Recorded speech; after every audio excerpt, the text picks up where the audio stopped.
Twisters was awesome, man. I'm glad you all survived it. Thank you for talking with me about it. So I live in Nashville, and in March of 2020, a tornado went like a quarter mile past my house, and it was pretty scary. I didn't know what was happening at the time, but I walked outside and I saw like, whoa, everything. It's like a movie set out here. That was my thought. This looks like a movie set. All the destruction, and people walking around with their pets and figuring it out and trying to help each other.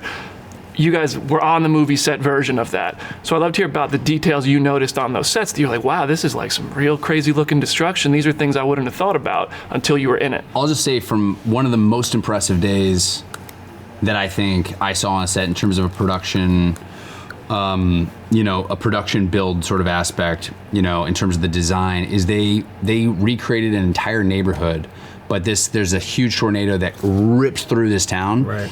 And it like severs houses in half, which is what happens. These houses, some things you see that are absolutely untouched, which just happens in real life, and then some are destroyed. Sometimes things are severed, but they built an entire house that really was like, you walked through these homes and there was like the pictures and the photos and the real life that was happening inside that house before that tornado.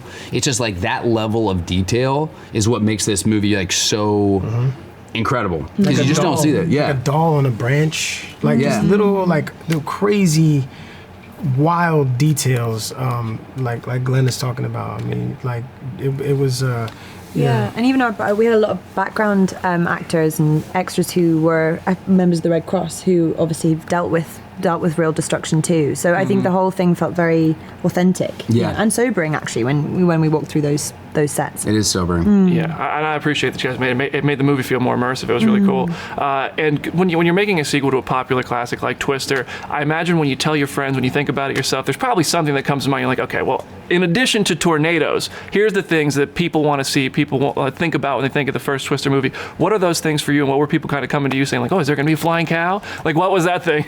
A lot of that. A lot of the flying cow. A lot of asking about just I guess things that we were thinking about as far as what just.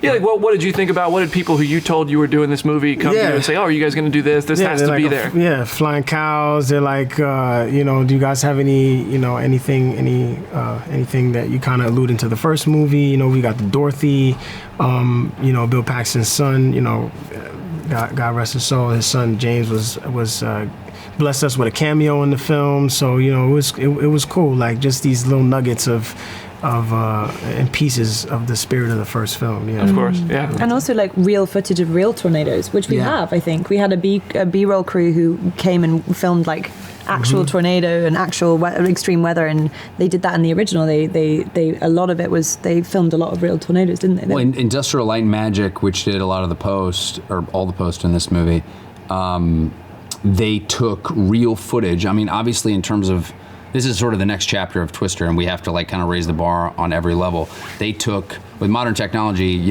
with these cameras, you can get closer and closer and closer, but they used all real reference footage from these tornadoes. So, I mean, what you're seeing on screen is the most real depiction of a tornado ever seen on the theatrical screen. It's cool. And actually, it's so real, you can't believe it. Yeah. Like what it really looks like. It's so cool. Yeah. Your two characters bond over a love of tornadoes, which feels like such an uncommon thing to have an affinity for. What is kind of the strangest or maybe most like unique thing you've ever bonded with a person over? I mean, I'll tell you, in terms of the specificity of this relationship, there's a documentary called Fire of Love that Daisy and I both watched, which is really about the specificity of this couple that loves volcanoes and just wants to get closer and closer to volcanoes. It's an amazing documentary. Yeah.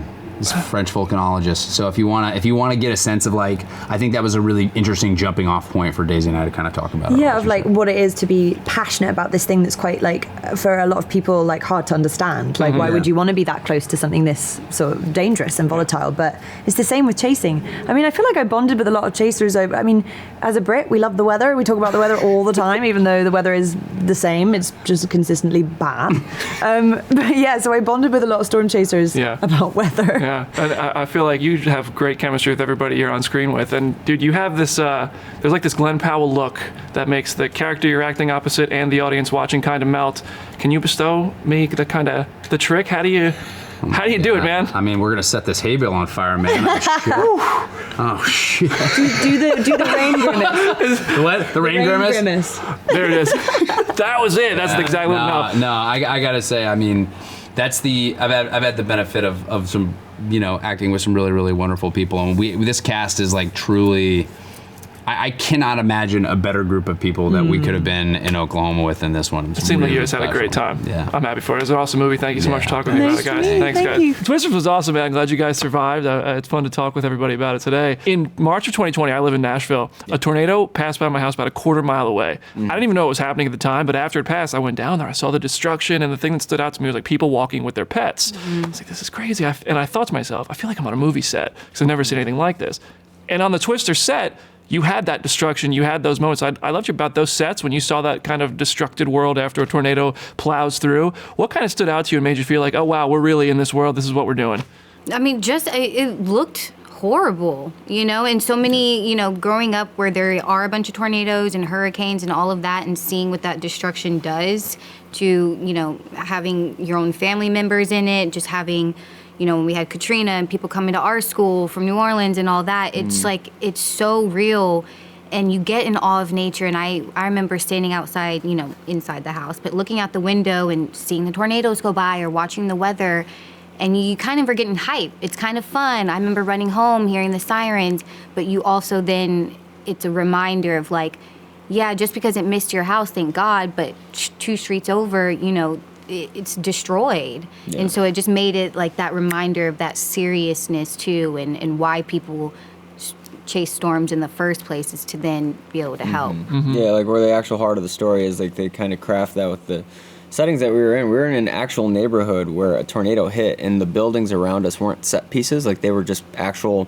buildings that got destroyed by a tornado and never got fixed. And because there's people that lived in that neighborhood, and we were talking, and I was like, oh yeah, it's crazy the set that they built, and they're like, oh, well, they added the stuff in the street, but like those buildings were actually got hit by a tornado and it just missed my house. Yeah. But they're like, they haven't been able to fix it up yet, but it's been there for a while. So it's crazy that we were actually shooting in the heartland of where tornadoes actually occur. That's crazy. It's cool to see that destruction led to something being used for something like this, and hopefully everybody who was there is okay.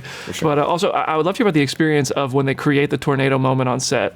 Like, how much are you actually like getting pelted with hail and rain and debris? Like, is there ever a moment where you were actually a little bit like, wow, this is pushing it? Like, how far are we going here? I feel like the majority of the time, because we were on location a lot, so like.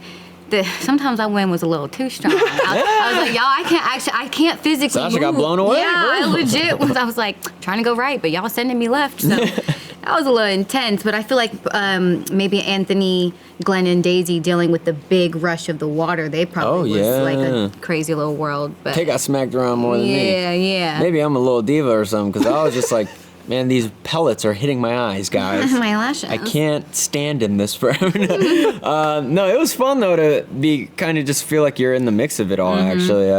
I enjoyed it. There's never a time of really complaining. I think the only time where I was like, all right, this is a rough day is when it was November and we're pretending it's a summer movie, so I'm wearing like cut-off sleeves and shorts, and I'm like, guys, it is 20 or 30 degrees right now. Yeah, it's cold. Freezing. So that was the only tough day, but all the other stuff I appreciate. Where I'm like, oh yeah, please, like controlled chaos is what I've been saying this whole run. So what a cool experience it must have been. And there's the moments like you just mentioned where you kind of almost fly away a little bit. I won't say what happens. I will let people see, but it's in the trailer, that moment where Glenn reaches out and grabs. When people were flying away on set, when that kind of effect was being added, it seems like it was pretty practical. What was that like? Were you like rigged to something? Were people really getting yanked away from the co-stars? I was like attached to like a harness, and then they essentially all the chairs, like you'd see as the days go or the hours would go by, slowly things would be shoved out. But it was cool. I got to hang on, and they call action, and then it's just slide out and hope to God that I actually catch Glenn's hand, because I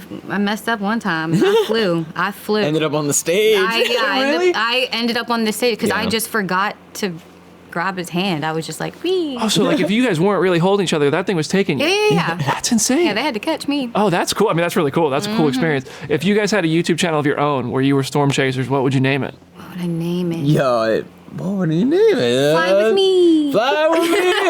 Dang. I mean, tornado wranglers. I don't know. Dizzy dummies. Dizzy dummies. There you go. What's up? Dizzy Those are dummies pretty is fire. hard. I like that. Dude. Yeah. Well, That's a thank you band so name. much for hanging with me and talking about Twisters. Congrats on being a part of it. Y'all were awesome, and it was Thank fun to you. watch. Thank you. Appreciate B-Money it. Brandon, my man. That's us. Yeah, cheers.